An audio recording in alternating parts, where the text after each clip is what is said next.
Hello guys, in this tutorial we will learn about third move instruction in 8085 microprocessor.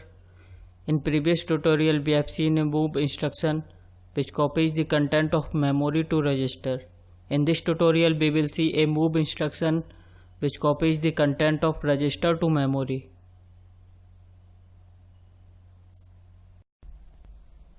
Now this instruction is written as MOV M R. Now this instruction copies the content of register to memory. This instruction takes 1 byte of memory, 2 machine cycle and 7 T states.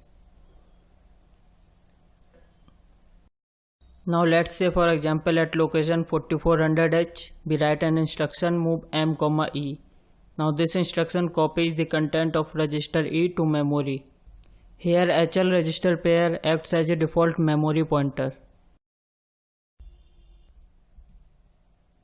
And now this is our 8085 microprocessor containing all the basic units.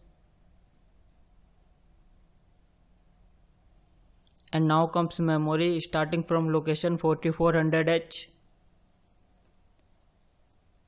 And this is our instruction MOV M, E.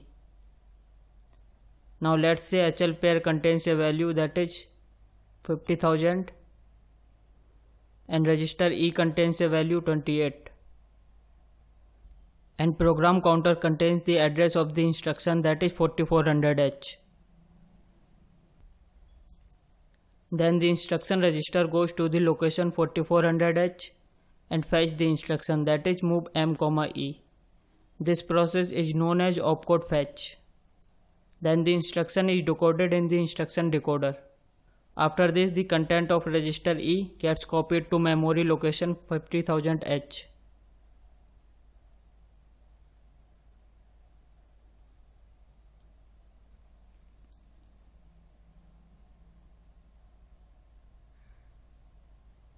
Then program counter gets incremented by 1 and becomes 4401. And now thanks for watching. If you like the video then please subscribe our channel.